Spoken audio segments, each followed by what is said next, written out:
शरद पवार सुनेत्रा पवारांच्या भेटीला गेलेले आहेत। शरद पवार हे सुनेत्रा पवारांची आता भेट घेणार आहेत। उपमुख्यमंत्री पदाची शपथ घेतल्यानंतर पहिल्यांदाच शरद पवार सुनेत्रा पवारांच्या भेटीला गेलेले आहेत।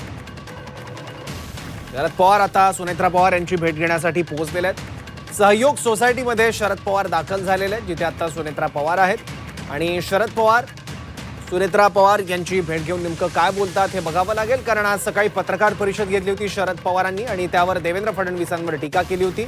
आणखी माहिती या भेटीबद्दल आपण घेऊयात आपले प्रतिनिधी निलेश करमरेकडून। निलेश,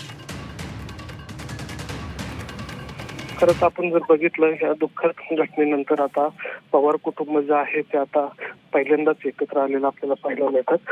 आता तर या ठिकाणी जर बघितलं तर स्वतः शरद पवार आणि प्रतिभा पवार ह्या सुयोग सोसायटीमध्ये दाखल झालेले आहेत, जिथं सुनेत्रा पवार ज्या आहेत त्या थांबल्या होत्या। त्यांची 7वी भेट घेण्यासाठी या ठिकाणी शरद पवार आणि प्रतिभा पवार जे आहेत ते आता सुयोग सोसायटीमध्ये दाखल झालेले आपल्याला पाहायला मिळतात। ही 7वी भेट असणार आहे। खरं तर दुपारीच याआधी रोहित पवार जे आहेत ते सुयोग सोसायटीमध्ये दाखल झाले होते, तेही या ठिकाणी आता सुनेत्रा वहिनी आहेत त्यांची या ठिकाणी भेट घेत आहे। खरं तर सुनेत्रा पवार उपमुख्यमंत्री झाल्यानंतर पवार कुटुंब आहेत ते आता या ठिकाणी आपल्याला भेटताना पाहायला मिळतात।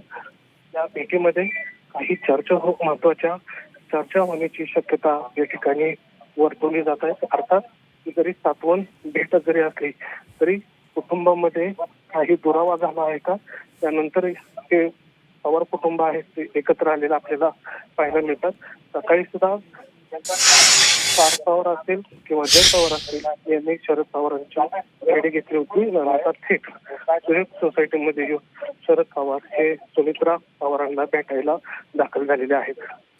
ठीक आहे निलेश, भेट जरी सांत्वनपर असली तरी राज्यात ज्या घडामोडी घडतायत त्या घडामोडींची पार्श्वभूमी सुद्धा या भेटीला असू शकते का, पहिला प्रश्न। कारण जिल्हा परिषद निवडणुकांमध्ये दोन्ही राष्ट्रवादी एकत्र येणार होत्या आणि त्याचबरोबर विलिनीकरणाच्या ज्या चर्चा सुरू आहेत त्या चर्चा बघता ही भेट। खरं तर ज्या चर्चा सुरू आहेत विलिनीकरणाबाबतच्या त्या चर्चेलाही या ठिकाणी आपण दुजोरा दिला तर वावं ठरणार नाही। कारण ज्या प्रकारे सकाळी जय पवार आणि पार्थ पवार यांनी शरद पवारांची भेट घेतली त्या दरम्यान 3 गोष्टींवर चर्चा झाली होती। पहिली चर्चा जी आहे ती अजित पवारांच्या स्मारकाबाबत, दुसरी जी चर्चा होती ती विद्याप्रतिष्ठानचे जे प्रमुख विश्वस्त म्हणून अजित पवार होते त्यांच्या जागी कोणाची नेमणूक करायची, जय पवार की पार्थ पवार, आणि तिसरी महत्वाची जी होती की यापुढे राजकीय नियोजन काय असणार आहे, अर्थात दोन्ही राष्ट्रवादी विलीन करणार का, याबाबतची ही चर्चा या ठिकाणी झाली असल्याची माहिती जी आहे ते सूत्रांनी दिलेली आहे। त्यामुळं एकत्र येण्याचा जो मुद्दा होता त्या मुद्द्याला या ठिकाणी चर्चा झाली। मात्र या ठिकाणी पवार कुटुंबियांकडून काही अधिकृतपणे सांगण्यात आलेलं नाही, मात्र सूत्रांनी दिलेल्या माहितीनुसार या 3 मुद्द्यांवर ही चर्चा झाली आहे। आणि आता थेट दुःखद घटनेनंतर म्हणजे 28 तारखेनंतर जी दुर्दैवी घटना घडली होती त्यानंतर आता शरद पवार सुनेत्रा पवार हे एकत्र आलेले आपल्याला पाहायला मिळतात। या भेटीमध्ये बऱ्याचशा गोष्टी या निघू शकतात, त्यामुळं ही भेट होणं फार महत्वाची होती। अर्थात या भेटीला 7वी भेट असं नाव जरी दिलं असलं तरी अनेक गोष्टी ज्या आहेत त्या कौटुंबिक त्या या भेटी दरम्यान चर्चा होण्याची शक्यता आहे। ठीक आहे निलेश, पवार कुटुंबातले आणखी कोणते सदस्य आता या भेटीच्या वेळी उपस्थित आहेत? इथं जर बघितलं तर जय पवार, पार्थ पवार, सुनेत्रा पवार ह्या घरामध्ये आहेतच, पण रोहित पवार सुद्धा या ठिकाणी दाखल झालेले आहेत आणि शरद पवारांसोबत आता प्रतिभा पवार सुद्धा या ठिकाणी दाखल झालेले आहेत।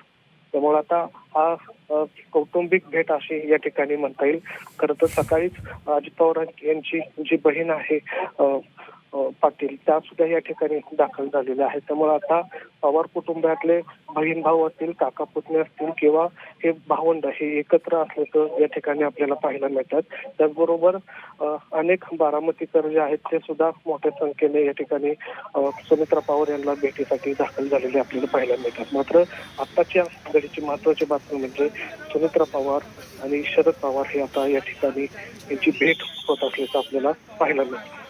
ठीक आहे निलेश, अजित पवारांच्या दुःखद निधनानं अनेक आव्हानं पवार कुटुंबियांसमोर तयार झालेली आहेत. मोठा आघात अजित पवारांच्या जाण्यानं झालेला आहे, पण त्याचबरोबर कौटुंबिक कारणांसोबत काही राजकीय आव्हानं सुद्धा पवार कुटुंबियांसमोर आहेत. तर त्या अनुषंगानं काही चर्चा दोघांमध्ये होऊ शकते का? कारण आता मुद्दा राष्ट्रवादीच्या विलिनीकरणासोबतच राष्ट्रवादी काँग्रेसच्या अध्यक्षपदाचा सुद्धा आहे.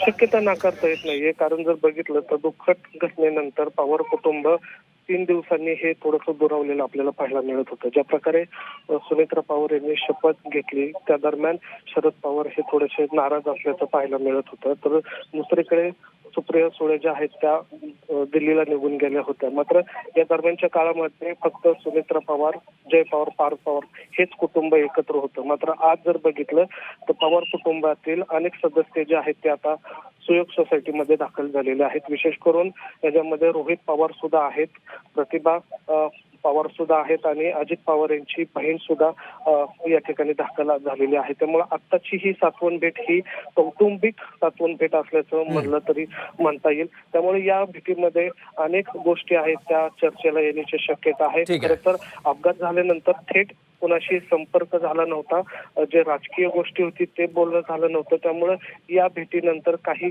गणित जे आहेत राजकारणातले ते बदलू शकतात आणि दुसरी गोष्ट म्हणजे 2 राष्ट्रवादी हे कदाचित या बैठकीनंतर एकत्र दिसताना आपल्याला पाहायला मिळू शकतात.